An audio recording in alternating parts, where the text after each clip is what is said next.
सीताराम सीताराम सीताराम सीताराम। बोले सीतारामचंद्र भगवान की। श्रीमद् भागवत महापुराण के षष्ठ स्कंद अध्याय संख्या 7 से 12 तक जो देवराज इंद्र के द्वारा अपने गुरु बृहस्पति का त्याग हुआ, उसके बाद जो जो घटनाएं घटी और अंत में वृत्रासुर का वध, ये हम कथा सुनेंगे। आइए श्री सुखदेव जी से महाराज परीक्षित ने प्रश्न पूछा, कस्य हेतो परित्यक्ता आचार्येणात्मना सुराः एतदाचक्षु भगवन् शिष्याणामक्रमं गुरु। हे भगवान, हे गुरु, देव गुरु बृहस्पति ने अपने इतने प्रिय शिष्यों को, जिनको वो कभी नहीं त्याग सकते थे, उनको किस कारण त्यागा, और यदि त्यागा भी तो क्या देवताओं ने ऐसा कौन सा अपराध किया था? एतत् आचक्षु भगवन्। आप सब मुझे ये विस्तार पूर्वक बताइए। परीक्षित जी महाराज ने जब ये प्रश्न पूछा तो सुखदेव जी ने कहा कि हे राजन, इंद्र जो था वो त्रिलोकी का ऐश्वर्य पाकर मद से उन्मत्त हो रहा था और इतना मदमस्त हो गया कि अपने सदाचारों का, अपनी धर्म मर्यादाओं का, अपनी संस्कृति का पालन करना बिल्कुल भूल गया। सभी सीमाओं का उल्लंघन करने लगे। एक दिन सभा में वो अपनी पत्नी के साथ सिंहासन पर विराजमान हैं, सभी देवता उनकी सेवा में आए और गान इत्यादि गंधर्व गान कर रहे हैं, सराय नृत्य कर रहे हैं और उसमें वो मदमस्त। उधर से देवगुरु बृहस्पति आए, परंतु हुआ क्या, यदि कोई बड़ा हमारे पास आता है या यदि हम बैठे हुए हैं और वो आ रहा है तो हमें उठ करके सम्मान तो करना ही चाहिए। और वहां तो देवताओं के गुरु हैं, इतना मानते हैं, इतने प्रिय शिष्य हैं, परंतु वाचस्पति मुनिवरम सुरासुर नमस्कृतम नोच्चाला सनादिंद्र पश्यन्नपि सभागतम। उसने देखा कि जो वाचस्पति बृहस्पति मुनिवर है वो आए हैं और वो कैसे हैं? सुरासुर नमस्कृतम। ऐसा नहीं कि देवताओं के गुरु तो केवल देवता नमस्कार करते हैं, सुर और असुर दोनों उनको प्रणाम करते हैं। ऐसे मुनिवर को देख करके इंद्र न चचाल, किससे? बोले आसनात, आसन से नहीं हिला, नहीं उठा। देख रहा है, पश्यन्नपि सभागतम। सभा में देवगुरु बृहस्पति आए हैं, जिनको देवता असुर सब प्रणाम करते हैं, परंतु आज वो इतना मदमस्त है अपने ऐश्वर्य के कारण कि अपने गुरु के आने पर वह अपने आसन से उठा नहीं। और जब ऐसा हुआ तो बृहस्पति जी को पता चलना ही था कि हमारा तिरस्कार हुआ है। बृहस्पति जी वहां से अंतर्धान हो गए। अब इंद्र को जब पता लगा कि मेरे द्वारा मेरे गुरु का, मेरे और समस्त देवताओं के गुरु अर्थात बृहस्पति का अपमान हो गया है, तो वे खड़ी सभा में अपनी निंदा करने लगे। इंद्र को अब पश्चाताप हो रहा है कि मेरे से गलती हो गई, बहुत गलत हुआ। सब जगह गए, कोई गुरु नहीं मिला। कोई तो बाद में मिलता, पहले तो देवगुरु बृहस्पति ही नहीं मिले, ढूंढते रहे और परेशान होकर के, हताश होकर के वहां आकर के अपनी सभा में बैठ गए। और तब उनको गुरु महिमा याद आ रही है। कैसी है गुरु महिमा? आप सभी श्लोक प्रतिदिन बोलते हैं, गुरु ब्रह्मा गुरु विष्णु गुरुदेव महेश्वर, गुरु साक्षात परब्रह्म तस्मै श्री गुरुदेव। और गुरु चरणों की इतनी महिमा बताई गई है, कहा गया कर्णधार सदगुर दृढ़ नाव।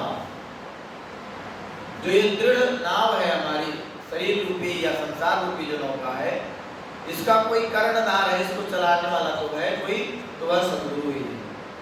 और उनके चरण कमलों के नखों की भी इतनी महिमा बताई, श्रीमद् गोस्वामी तुलसीदास जी ने श्री गुरु पद नख मणि गण ज्योति सुमिरत दिव्य दृष्टि होती।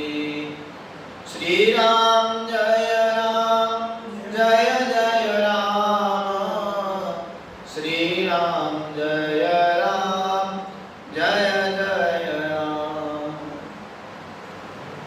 और श्री गुरु पद नख, हमारे सदगुरुदेव के चरण कमलों के जो नख हैं वो ऐसी ज्योति है, उनका यदि स्मरण किया जाता है तो उनके स्मरण मात्र से दिव्य दृष्टि ही होती है। ही अर्थात हृदय में दिव्य दृष्टि उत्पन्न हो जाती है, अर्थात हमें सत असत का मतलब पता लग जाता है, हमें कर्तव्य अकर्तव्य का ज्ञान हो जाता है, हमें शास्त्रों का ज्ञान हो जाता है, हमें संस्कारों का ज्ञान हो जाता है। तो वह दिव्य दृष्टि हमको अंदर से प्राप्त होगी। इधर जब दैत्यों को पता लगा कि अब देवताओं के जो गुरु हैं, कुल गुरु देवगुरु जो बृहस्पति हैं, वो तो छोड़ करके चले गए हैं, तो अब आक्रमण कर देना चाहिए, क्योंकि अब इनको बताने वाला कोई नहीं है कि कैसे बचना है। इनको चाहे वो सेना के बारे में हो, चाहे किसी भी बारे में हो, यदि कोई बताता है तो इंद्र सबसे पहले जाता है पूछने किससे, अपने गुरु से। लेकिन अब कोई गुरु नहीं है और स्वर्ग लोग बिल्कुल खाली हो गया, केवल देवता रहते हैं। इधर दैत्यों को जब पता लगा, शुक्राचार्य जी के आदेश पर देवताओं पर आक्रमण कर दिया। इतना परेशान हो गए उनके आक्रमण से, इतना घबरा गए सभी देवता की दौड़ करके ब्रह्मा जी के पास गए और पहुंचे वहां पर ब्रह्मा जी की स्तुति करने लगे। ब्रह्मा जी ने देवताओं की ऐसी दुर्दशा देखी तो बहुत दुखी हो गए, हृदय करुणा से भर गया, परंतु कहने लगे कि मेरे को दुख तो है, संवेदना तो है, परंतु गलती तुम्हारी है, क्योंकि भगवान ने कहा है यदा देवेषु वेदेषु गोषु विप्रेषु साधुषु धर्मे मयि च विद्वेषः सवा आशु विनश्यति। जब व्यक्ति अपने इष्ट देव से, वेदों से, गाय से, विप्र से, साधुओं से, इनसे ईर्ष्या करने लगता है तो सवा आशु विनश्यति, वह जल्दी से जल्दी अर्थात उसका जो है पतन प्रारंभ हो जाता है। इंद्र को बार बार ब्रह्मा जी समझा रहे हैं कि गलती तुम्हारी है, अपने देवताओं का, अपने गुरु का, जो ब्राह्मण है उनका तुमने अपमान कर दिया, तो अब इसका परिणाम तो तुमको मिलेगा ही। परंतु अब ब्रह्मा जी के पास जो इंद्र अपना लेकर के गए थे अपनी पीड़ा, उसका समाधान मांग रहे हैं कि क्या करें। ब्रह्मा जी ने कहा देखो, न विप्र गोविंद गवीश्वराणाम भवन्त्य भद्राणि नरेश्वराणाम। यदि कोई विप्रों की सेवा करता है, कोई गोविंद अर्थात भगवान हरि की सेवा करता है, गायों की सेवा करते हैं, तो अभद्राणि न भवन्ति। अभद्र अर्थात अमंगल, उनका कभी अमंगल नहीं होता। इसीलिए अब आप शीघ्र ही जो त्वष्टा के पुत्र हैं, जिनका नाम क्या है, विश्वरूप, उनके पास जाइए और उनसे विनती करो, उनका पूजन करो। वैसे तो वो इसलिए आएंगे नहीं, परंतु जाओ फिर भी। सभी देवता विश्वरूप के पास पहुंचे और विश्वरूप ने उनको हृदय से लगाया और फिर कहा कि अब इंद्र जो है, इंद्र के हिसाब से वो बेटा लगते हैं, कौन, विश्वरूप। तो यहाँ पर विनती तो इंद्र ने की, परंतु उनके मन में कहीं ना कहीं ये जरूर था कि मैं इससे बड़ा हूँ। जब विनती करने लगे तो विश्वरूप जी ने कहा कि मैं ये कार्य नहीं कर सकता, यदि और कोई कार्य होता तो मैं कर लेता, क्योंकि काम कर्म कांड का है, इसलिए मैं ये कर्म कांड नहीं करना चाहता। परंतु अब आप आए हैं, आप संकट में हैं, तो मैं आपकी विनती, आपकी प्रार्थना स्वीकार करता हूँ। अब देखिए, जब विश्वरूप मना कर रहे थे तो इंद्र कैसे क्या कह रहे हैं? पुत्राणाम हि परो धर्मः पितृशुश्रूषणं सताम् अपिपुत्रवतां ब्रह्मन् किमुत ब्रह्मचारिणाम्। उन्होंने कह रहे हैं जो सत्पुत्र है उनका परम धर्म यही है कि अपने पिता की या अन्य श्रेष्ठ गुरुजनों की सेवा करें। और आप तो ब्रह्मचारी हैं, आपका क्या कहना, आप तो हमारी सेवा करेंगे। तो इंद्र इतना स्वार्थी है, उधर अपमान करके आया अपने गुरु का और इधर अब यहाँ ज्ञान दे रहा है कि पुत्राणाम हि परो धर्मः पितृशुश्रूषणं सताम्। यही परम धर्म है कि पिता की सेवा करे, आचार्यों की सेवा करे। गलत बात नहीं बोली, परंतु ये अपना कार्य निकालने के लिए फिर शास्त्रों का अवलंबन लेता है, फिर उपदेश देता है। और फिर क्या कहने लगे? आचार्यो ब्रह्मणः मूर्ति पिता मूर्ति प्रजापते।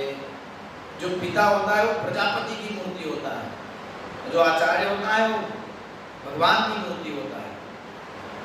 और मैं प्रजापति हूँ, अर्थात प्रजापति के समान हूँ, तुम्हारा पिता हूँ, इसलिए हमारी सेवा करो और हम जो अपनी पीड़ा को सुना रहे हैं उसमें हमारा सहयोग करो। और इस प्रकार जब विश्वरूप से इंद्र ने कहा, वहां पर एक जो नचिकेता और यमराज और जो यमराज की पत्नी का संवाद है वो श्लोक, वो मंत्र लिखिया। वैश्वानरा प्रविशति अतिथिर ब्राह्मणो गृहान तस्यैतां शांतिं कुर्वन्ति हर वैवस्वतो जन। इतना तो आदेश दिया उन्होंने, परंतु जो ऊपर की बात है, स्वयं साक्षात अग्नि ही यदि आते हैं अतिथि के, कोई ब्राह्मण यदि आता है तो वह अतिथि स्वयं अग्नि के समान माना जाता है। तो ऐसे अतिथि आप आए हुए हैं, मैं आपका कार्य जरूर करूंगा। इसलिए अब देवता इतना कह रहे हैं तो विश्वरूप ने पहले तो मना किया, नगर हयन्ते अर्थेषु यविष्ठान व्यभिवादनम्। इस प्रकार जब देवताओं ने विश्वरूप से आचार्यत्व करने की प्रार्थना की तो विश्वरूप प्रसन्न होकर के इतने शब्दों में, मधुर शब्दों में कह रहे हैं, विगर्हितम धर्मशीलैर ब्रह्मवर्च उपव्यय। गर्हित कर्म है, निंदनीय कर्म है, परंतु और क्या करना है? ब्रह्मवर्च उपव्यय। कोई बात नहीं, यदि इतना अधम श्रेणी का कार्य था तो मैं कर लूंगा, परंतु ये हमारे ब्रह्मवर्चस्व को, हमारे तेज को भी क्षीण करता है। कर्मकांड कोई बुरी चीज नहीं, परंतु कर्मकांड के पीछे हमारा ध्येय होना चाहिए कि हम कर्मकांड करते करते धीरे धीरे निष्काम होते हुए फिर परमात्मा को प्राप्त करें। और ये किसी के मन में होता नहीं। कर्मकांड या अनुष्ठान जो करता है वह यही चाहता है कि मैं किसी रोगों से मुक्त हो जाऊं, किन्हीं रोगों से मुक्त हो जाऊं, कोई अन्य काम हमको मिल जाए, हमारी नौकरी आगे बढ़ जाए, प्रमोशन हो जाए, तो इसलिए करता है। कहने लगे विश्वरूप जी की ये पुरोहिती का कार्य जो है ब्रह्मक्लेश को क्षीण करने वाला है। कई लोगों ने इसकी निंदा भी की है, परंतु आप हमारे स्वामी हैं और मैं इस कार्य के लिए तैयार हूं, चलता हूं। अब विश्वरूप जी आए, यज्ञ हुआ और विश्वरूप ने आते ही पहले जो इंद्र थे उनको नारायण कवच का उपदेश दिया। अब परीक्षित जी ने पूछा कि ये नारायण कवच क्या है और ऐसा क्या हुआ जो इसके पाठ करने के बाद तुरंत देवताओं ने असुरों पर विजय प्राप्त कर ली। प्रश्न करते हैं ये हे भगवान, देवराज इंद्र ने अनायास ही कैसे, किस शक्ति के द्वारा असुरों पर विजय प्राप्त कर ली? फिर बताया सुखदेव जी ने कि वह है नारायण कवच, जो भगवान नारायण के नामों के द्वारा अपने को, कवच के द्वारा अपने को आच्छादित करके और फिर युद्ध करने जाते हैं इंद्र, तब असुरों से विजय प्राप्त होती है।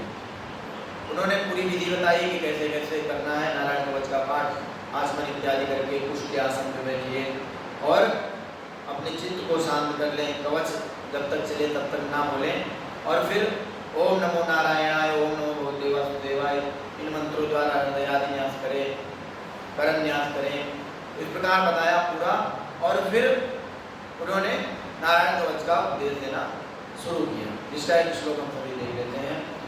ओम हरिर्विदध्यान मम सर्वरक्षां न्यस्तां नृपद्मापतगेन्द्र पृष्ठे दरारि चर्मासि गतेषु चाप आशानदधानोऽष्टभुवोऽष्टबाहु। भगवान श्री हरि जो है वो गरुड़ जी की पीठ पर अपने चरण कमल रखे हुए हैं, पर बैठे हुए हैं, उनका आसन है, और अणिमादि आठों सिद्धियां उनकी सेवा कर रही हैं 8 हाथों में। यहाँ भगवान के 8 हाथ बताए गए हैं। वैसे भगवान की चतुर्भुजी आते हैं, यहाँ 8 हाथ बताए गए। दधाना बोले अष्टगुणा अष्टबाहु, 8 चीजें क्रमशः 8 बाहुओं में धारण किए हुए। ऐसे प्रभु क्या करें, बोले हमारी सभी ओर से रक्षा करें। सर्व रक्षाम विदध्यान, मेरी जो है सभी प्रकार से रक्षा करें। और फिर पूरा आगे बताया कि कैसे कैसे इसका पाठ करना चाहिए, किसने किसने इसको पाठ किया, ये सब बता रहे हैं। और बताया कि यही जो नारायण कवच है, इसी को वैष्णवी विद्या कहा गया है।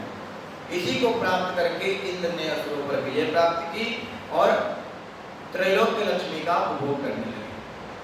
और कहा इस नारायण कवच की एक आश्चर्यचकित करने वाली घटना यह है, एक ब्राह्मण रहता था, कौशिक गोत्रीय था। उसने इस नारायण कवच को धारण करके अपने शरीर को किन्हीं कारणों से रणभूमि में, मरुभूमि में, मरुस्थल में त्याग दिया, और उस ब्राह्मण का वहां पर शरीर पड़ा रह गया, उसकी हड्डियां इत्यादि अस्थियां बची रह गई। उसके ऊपर से एक दिन गंधर्व राज चित्ररथ अपनी पत्नियों के साथ जा रहा था, और वहां जैसे ही पहुंचा जहां पर ब्राह्मण का शव या अस्थियां इत्यादि पड़ी थी, तो वहां पहुंचा और वो तुरंत खींच करके नीचे गिर गया। उसको पता ही नहीं चला, उसके आश्चर्य की सीमा ना रही। अरे ये कैसे हो गया, इतना अच्छा विमान मेरा, और कहीं कोई परेशानी नहीं हुई, यहाँ आकर के क्या हुआ। वहाँ जा करके पूछा, कुछ ऋषि रहते थे वाली नाम के, उन्होंने बताया कि यहाँ पर एक ब्राह्मण रहता था, उसने नारायण कवच को धारण किया था, नारायण कवच में बिल्कुल रम गया था, और नारायण कवच को अपने हृदयस्थ करके फिर उसने यहाँ पर शरीर त्यागा। इसलिए ऐसी घटना आपके साथ हुई। इधर फिर सुखदेव जी से पूछा परीक्षित, ठीक है, इंद्र ने विजय भी प्राप्त कर लिया, असुरों पर अपना राज करने लगे, त्रैलोक्य लक्ष्मी का भोग करने लगे, परंतु हमें लगता है कि इंद्र को ब्रह्म हत्या भी लगी थी। उन्होंने कहा हमने सुना है ऐसा कि जो इंद्र है, देवराज इंद्र, उनको एक बार ब्रह्म हत्या लगी थी। उन्होंने कहा हाँ ब्रह्म हत्या लगी थी। जो विष्णु थे उनके 3 सिर थे, और वह एक से सोमरस, एक से सुरापान और एक से अन्नादिपान करते थे। अब विश्वरूप को अपना गुरु बना लिया था, सब कुछ हो गया था, तो विश्वरूप अपना कार्य करते थे, पौरोहित्य कर्म जितना भी इंद्र का था या स्वर्गलोक का था वो करते थे। अब देवताओं ने एक दिन, अब यज्ञ प्रतिदिन होता था, ये विश्वरूप क्या करते थे कि जो इनकी माता थी वो असुर कुल की, तो ये उच्च स्वर में देवताओं के लिए आहुतियां देते, और फिर छिप करके अर्थात मन में पढ़ करके अपने भाइयों के लिए, अर्थात अपनी माता के जो असुर कुल के जो दैत्य थे, जो असुर थे, उनके लिए ये धीरे स्वर में, मंद स्वर में आहुतियां देते। इंद्र को ये पता लगा, इंद्र ने कुछ नहीं देखा। इंद्र ने देखा कि ये तो अपराध कर रहे हैं, कुछ भी हो, और इस प्रकार इतना लाल हो गए देवराज इंद्र कि तीव्र गति से दौड़ करके उन्होंने एक साथ में तीनों सिर काट दिए। सोमपीठम तु यत् तस्य शिर आसीत् कपिंजलः कलविंकासुरापीठम अन्नात् यत् सदितिरि। अब ये 3 सिर जो थे वो तीनों अलग अलग पक्षी बन गए। जो सोमरस पीने वाला जो शरीर था वो पपीहा बना, जो सुरापान करने वाला जो शीश था, सिर था, वो गौरैया बना, और अन्न खाने वाला जो शीश था वो तीतर बन गया। अब ये तीनों सिर कट गए, अलग अलग पक्षी भी बन गए, परंतु ये जो विश्वरूप थे वो किसी ना किसी तरह से इनके अंदर ब्रह्मणत्व था। तो इंद्र को अब ब्रह्म हत्या लगी। इंद्र यदि चाहते कि ब्रह्म हत्या हम करना लगे, मैं राजा हूं किसी और को दे दूं, तो इंद्र ऐसा कर सकते थे, समर्थ थे, परंतु इंद्र ने ऐसा करना उचित नहीं समझा और उसको स्वीकार कर लिया। 1 वर्ष तक छूटने का कोई प्रयास नहीं किया।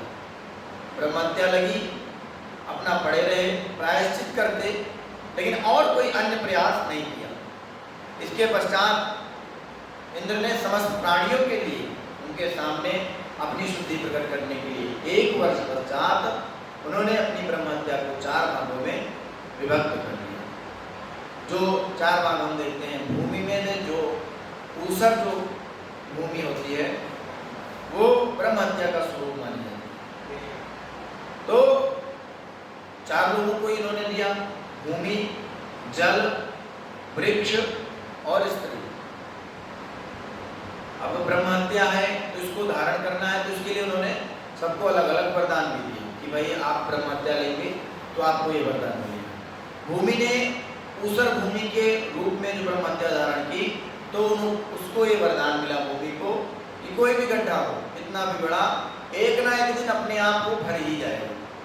हम भी देखते हैं छोटा गड्ढा हो कोई, भले ही किसी तरह से भरे, परंतु वो यदि बारिश होती है तो भर जाता है। तो इस प्रकार उसको वरदान मिला। अब दूसरा आया जल।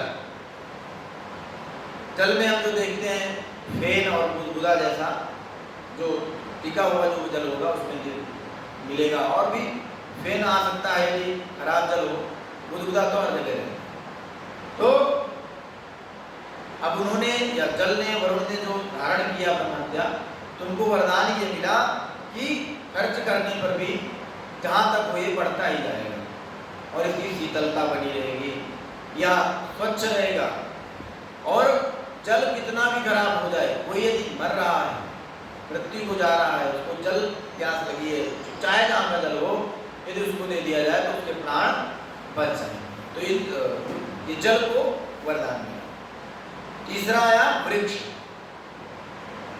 वृक्ष का देखा हमने कि वो जो काटते हैं वृक्ष जब, तो उसमें गोंद के रूप में थोड़ा सा निकलता है वो ब्रह्म हत्या का स्वरूप माना जाता है। और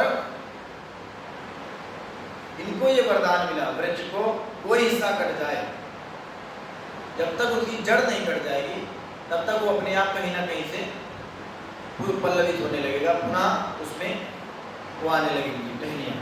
तो ये उसको वरदान मिला। और जो स्त्री को दिया, आप देखते हैं मासिक धर्म के रूप में वो ब्रह्म हत्या का स्वरूप माना जाता है। और इनको ये वरदान दिया कि इनकी जो क्षमता है, प्रजनन क्षमता, वो हर समय बनी रहे, अर्थात जब तक इनको जरूरत है प्रजा उत्पत्ति की, तब तक इनके पास वो क्षमता बनी रहे। अब इधर विश्वरूप के पिता अर्थात त्वष्टा जी अपने पुत्र की मृत्यु से बहुत क्रोधित हो गए और इंद्र शत्रु विवर्धस, इस मंत्र से आहुतियां देने लगे कि हे इंद्र के शत्रु, तुम बढ़ो, उत्पन्न हो, ऐसे कामना करके यज्ञ करने लगे, परंतु उनसे अपराध हो गए। क्या? ये जो इंद्र शत्रु विवर्धस है, इसमें जो स्वर का था उनको थोड़ा उदात्त और उदात्त में उनको भेद नहीं पता चला। और फिर क्या हुआ आप जानते हैं, मंत्रो हीना स्वरतो वर्णतो वा मिथ्या प्रयुक्तो न तमर्थमाहु, तो सवाक वज्रम यजमानम हिनस्ति यथेन्द्र शत्रु स्वरतो पराधात। जिस प्रकार इंद्र शत्रु अर्थात वृत्रासुर का स्वर के अपराध के कारण विश्वरूप इसलिए यज्ञ कर रहे थे कि इंद्र का शत्रु अर्थात इंद्र को मारने वाला उत्पन्न हो, परंतु उनसे गलती हो गई, तो क्या हुआ, इंद्र से मरने वाला उत्पन्न हो गया। उत्पन्न तो हुआ, लेकिन इतना विकराल वो, दाढ़ी मुझे बिल्कुल ऐसा लग रहा था कि तपा हुआ कोई तांबा लगा दिया, इतने लाल, आंखें बिल्कुल एकदम लाल जैसी, चल रहा है बड़ा विकराल शरीर लेकर के, जहां जहां जा रहा है इधर अब देवताओं को लगा, अरे अब कैसे इससे बचा जाए। और वहाँ अपने जो भी उसके हाथ में आता सब कुछ बौछार करने लगा इंद्र लोक पर, देवताओं पर। देवता परेशान हो गए, फिर भाग करके गए, रात में भाग करके गए ब्रह्मा के पास। सभी देवताओं के पास गए तो सभी ने ये कहा कि आप वृत्रासुर को मारने के लिए यदि कोई इस समय सक्षम है तो वहाँ है महर्षि दधीचि। वो चाहेंगे, वो अगर अपनी अस्थियों का दान आपको दे दिया तो फिर उससे बनाया हुआ जो अस्त्र होगा उससे वृत्रासुर की मृत्यु हो सकती है। अब यहाँ भी देवताओं ने बड़ा वो किया। आप सोचिए कोई किसी से प्राण मांगने जाए कि आप अपने प्राण निकाल लीजिए और मुझे अपना शरीर या जो अस्थियाँ दे दीजिए, तो कोई क्या करेगा, कैसे देगा? क्योंकि प्राण निकलते समय क्या दर्द होता होगा वो तो भगवान ही जाने, परंतु दर्द तो होता है, हमने सुना है, हमने पढ़ा है। तो इस प्रकार जब देवताओं ने उनसे अस्थियां मांगी दधीचि महर्षि से, उन्होंने साहसी स्वीकार कर लिया। परंतु वहां पर उन्होंने ये बात जरूर कही, तुम लोग मधुर इतना इसीलिए बोल रहे हो क्योंकि तुम्हारा काम है, मुझे कोई दिक्कत परेशानी नहीं है, लेकिन तुम लोग स्वार्थी हो और इसलिए ये चाहते हो कि मैं अपनी जो अस्थियां हैं वो देव कार्य के लिए दे दूं, परंतु मुझे कोई परेशानी नहीं, मैं दे रहा हूँ। और जब दधीचि महर्षि ने उनको अपनी अस्थियां दे दी तो उन्होंने विश्वकर्मा के साथ मिल करके, और उसी वज्र में एक विशेषता ये थी कि नारायण कवच के पाठ के धारण के कारण उसमें नारायण का अर्थात भगवान हरि का भी उस अस्त्र में वास था। तो ये दो शक्तियों से ज्यादा बना, एक तो दधीचि महर्षि की जो तपस्या थी और दूसरी शक्ति भगवान हरि। विश्वकर्मा ने उसका निर्माण किया, उसका नाम वज्र दिया। और देखिए वृत्रासुर कितना विद्वान, वृत्रासुर के पास इंद्र पहुंचा, बहुत देर तक युद्ध होता रहा। अब वृत्रासुर यहाँ पर परास्त होने लगा, बोले मारो। क्या कहता है, जातस्य मृत्यु ध्रुव एष सर्वत्र, जो जन्मा है वो तो मरेगा ही, ये सब जगह बिल्कुल सत्य है, अकाट्य है। आप देखिए श्रीमद् भगवद गीता में भगवान ने कहा जातस्य ध्रुव मृत्यु ध्रुव जन्म, इसीलिए हमें शोक नहीं करना चाहिए। अब इतना सब कुछ समझाया, इंद्र ने देखा युद्ध तो करना ही है, मारना उसको।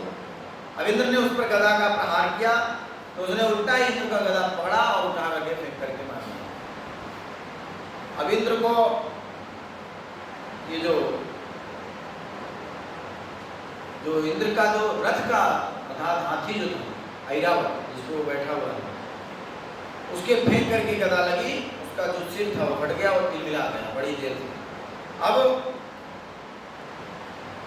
जब तक इंद्र और ऐरावत बेहोश है तब तक वृत्रासुर ने कोई प्रहार नहीं किया, क्योंकि वो जानता था कि ये निशस्त्र हो गए, पर प्रहार करना अधर्म की बात।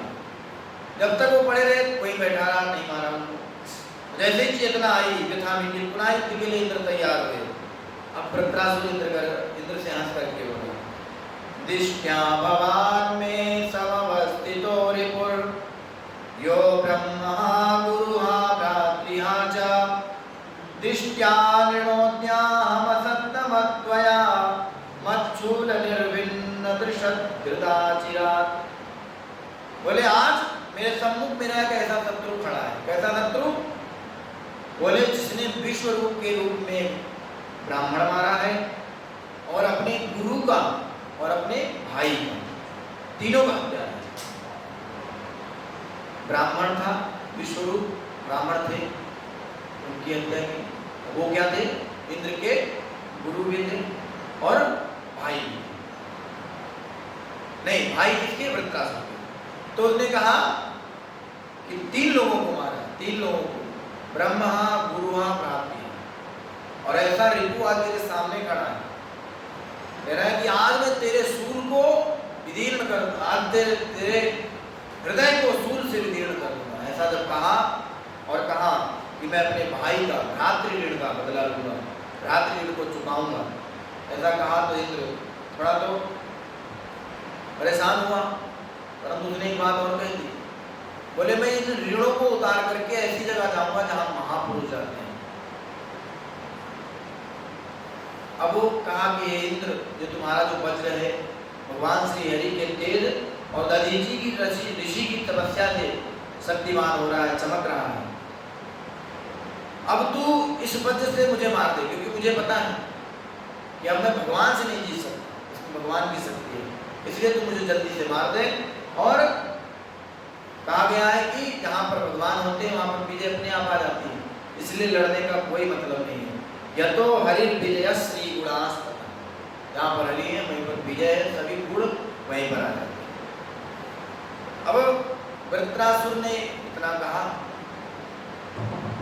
वृत्रासुर ने फिर वहां पर वज्र में भगवान नारायण को देख करके स्तुति की, जो कि कहा जाता है कि वृत्रासुर के वो 4 पुरुषार्थ कहे गए हैं। हमारे लिए धर्म क्या है, धारणा, धर्म जो हम धारण करते हैं, परंतु वृत्रासुर का धर्म क्या है, अर्थ क्या है, काम क्या है, मोक्ष क्या है, वह 4 श्लोकों में बताता है। अहम हरे तव पादैकमूल दासानुदासो भवितास्मि भूया मनः स्मरेतासुपते गुणास्ते गृहीत्वा कर्म करोतु काया। बोले अहम हरे, हे हरे, तव पादैकमूल, आपके चरण कमल जिनके एकमात्र सहारा है, ऐसे दासों का, उनके भी दासों का मैं दास हो जाऊं। दासानुदासो भवितास्मि भूया, एक बार नहीं जितनी बार हो पाए मैं उनका दास ही बना रहूं। और क्या हो, बोले मनः स्मरेत असुपतेर गुणा, गुणा असुपतेर हमारे प्राणपति आप, आपके गुणों को मन से मैं स्मरण करूं। मनः स्मरेत असुपतेर गुणास्ते गृहीत्वा कर्म करोतु।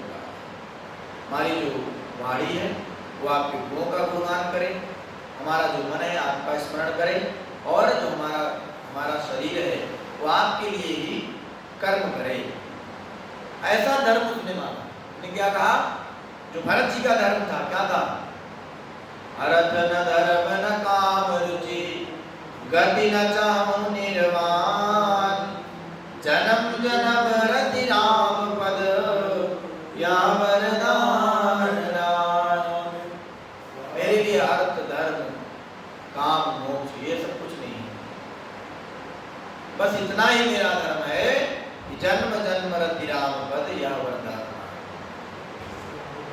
भगवान सीताराम, भगवान राधा, भगवान हरि के चरणों में जन्म जन्म मेरी रति बनी है। ऐसा ही कुछ धर्म वृत्रासुर का है।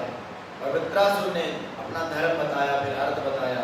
अर्थ कहा कि ननाक पृष्ठम न जपारमेक्षम, मुझे कोई किसी चीज की जरूरत नहीं है, परंतु एक चीज मैं वस्तु चाहता हूँ, समंत सत्वा विरहय कांची। हे सबके स्रोत, सबके स्वामी, मैं आपको विरह के कारण केवल आपको चाहता हूँ। समंजसत्वा विरहय कांक्षे, आपको चाहता। धर्म बता दिया, अर्थ बता दिया, और कामना क्या की, बोले कामना भी है मेरी, कामना एक ही है, अजात पक्षा इव मातरं खगा स्तन्यं यथा वत्सतराक्षुदाता प्रियं प्रियेव व्युषितं व्युषन्ना मनोरविन्दाक्षदिदृक्षते त्वाम्। धर्म बता दिया, अर्थ बता दिया, और कामना ये कर रहा है कि जिस प्रकार जिन पक्षियों के अभी बच्चे, जिनके अभी पंख नहीं उत्पन्न हुए, वो अपनी माता को चाहते हैं। अजात पक्षा इव मातरम खगा, और स्तन्यम यथा वत्सतराक्षुदाता, जो बछड़ा भी 1-2-4 दिन का हुआ है, वो केवल माता का दूध, अपनी गाय जो माता है उसका दूध चाहता है। क्यों? क्योंकि भूख से व्याकुल है, अब वो कुछ और नहीं खा सकता, केवल वो जो स्तनपान के भरोसे है, आश्रित है, ऐसा जो बछड़ा अपनी माता को चाहता है। और प्रियम प्रियेव विशुद्धम विषम, कोई प्रिय को कोई प्रिया चाहती है, देखना चाहती है, तो ऐसा जो मेरी कामना है क्या है, मनः अरविंदाक्ष दिदृक्षते, केवल यही चाहता है, केवल आपको देखता रहूं, मन की आंखों से देखता रहूंगा। मनः अरविंदाक्ष, एक कमल है, आपको देखता रहूं। ये सारी बातें आप देखिए कितने बड़े बड़े महापुरुषों ने की। नचिकेता को जब युवराज प्रलोभन दे रहे हैं, ये ले लो, वो ले लो, सब कुछ ले लो, सतायुषा पुत्र पौत्रान बड़ीश भूमेर मादाय धनम वृणीश, सब कुछ कह रहे हैं। और नचिकेता ने क्या कहा, शुभो भावामर्तस्य दंतवै तत्सर्वेन्द्रियाणाम जरेन्द्रिय अभिसर्वं जीवितम अल्पमेव तवैव वाहास तवन्ति। हमें पता है कि ये सब क्षणभंगुर है, इसलिए तवैव वाहास तवन्ति, इनसे हमारी आयु भी जाएगी, इंद्रियों का तेज भी जाएगा, इसलिए आप सब कुछ रख लो। तो इतना ये धर्म अर्थ काम और मोक्ष में क्या मांगता है वो। मोक्ष में ये नहीं कहता कि मुझे मोक्ष मिल जाए, आपके चरण मिल जाए, वहीं रहूं आपकी सेवा करता। धर्म में भी यही मांगा क्या, कि आपके दासों का दास होगा। मोक्ष में क्या मांग रहा है, ममोत्तम श्लोक जनेषु सख्यम संसार चक्रे भ्रमता स्वकर्मभि त्वन्माययात्मात्मजदारगे श्वासक्त चित्तस्य नाथ भूयात्। बस इतना मांग रहा हूँ कि जब जब मुझे जन्म मिले तो आपके जो भक्त हैं उनसे हमारी मित्रता बनी रहे, उनसे हमारा संग बना रहे। भले ही संसार चक्रे भ्रमता स्वकर्मभि, कितना भी घूमूं, चाहे जितने जन्म दे दो, परंतु जन्म वही देना जहाँ पर आपके भक्त हों, भागवत भक्त रहते हों। और बस इतनी कृपा और कर देना कि आपकी माया के द्वारा जो आत्मज हैं, जो हमारी दार या स्त्री जो हमारी पत्नी होगी, जो हमारा घर होगा, आसक्त चित्त से ननाथ भूया, सब कुछ देना, परंतु उसमें आसक्त ना हो, उनसे असक्त हो जाओ, उनसे रहित हो जाओ।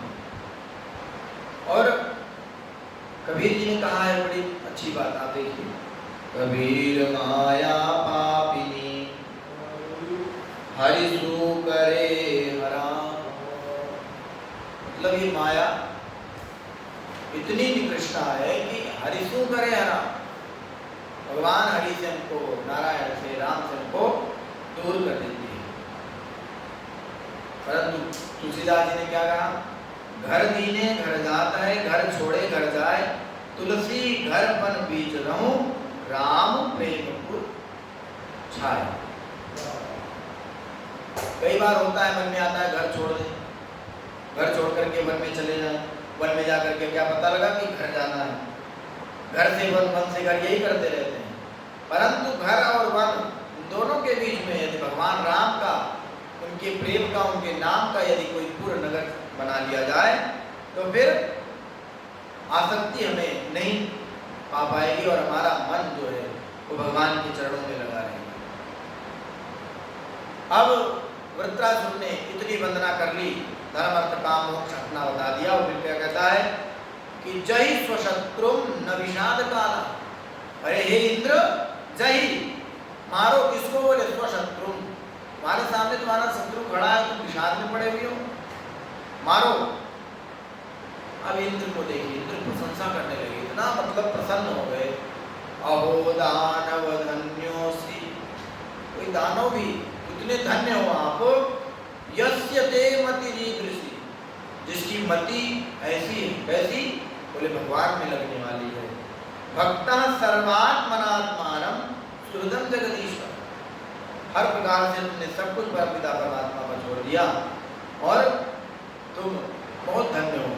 दानव ही हो परंतु धन्य हो, हमारा जीवन धन्य है। अब इधर लगातार बढ़ता जा रहा है, जो कुछ आ रहा है हाथ उठा उठा के फेंक रहा है, पैरों की जोर से पर्वतों को लड़ता लड़ता जा रहा है। और जब इंद्र के पास आया, देखिए कितना बड़ा रहा होगा, तो इंद्र को उठाया और रथ सहित निकल लिया पेड़ में। वृत्रासुर ने इंद्र को पेट में रख लिया। अब इंद्र मर नहीं सकते थे, मृत्यु नहीं आ सकती थी, अमर भी थे। और सबसे बड़ी बात थी कि नारायण कवच को उपदेशित किया हुआ था विश्व को। बच गए और अपने उस योग माया के बल से वृत्रासुर के पेट को फाड़ कर निकले और उस वेग के साथ ऐसा लगा कि किसी ने पर्वत शिखर जैसे सिर को काट दिया। तो इस प्रकार वृत्रासुर की मृत्यु हुई। और वृत्रासुर क्या था, परीक्षित ने प्रश्न किया। तो ये हम सभी अगले सत्र में सुनेंगे। आइए अपने मन और वाणी को पुनः भगवान के चरणों में लगाते हुए आज के ईश्वर को यह विराम दें। श्रीमन्नारायण नारायण नारायण, श्रीमन्नारायण नारायण लक्ष्मी नारायण नारायण नारायण, लक्ष्मी नारायण नारायण नारायण, श्रीमन्नारायण नारायण नारायण, श्रीमन्नारायण नारायण नारायण, सत्यनारायण नारायण नारायण, सत्यनारायण नारायण नारायण, भजगण नारायण नारायण नारायण, भजगण नारायण नारायण नारायण। बोलिए श्री भागवत महापुराण की जय, श्री राधा कृष्ण भगवान की जय, श्री वेद व्यास भगवान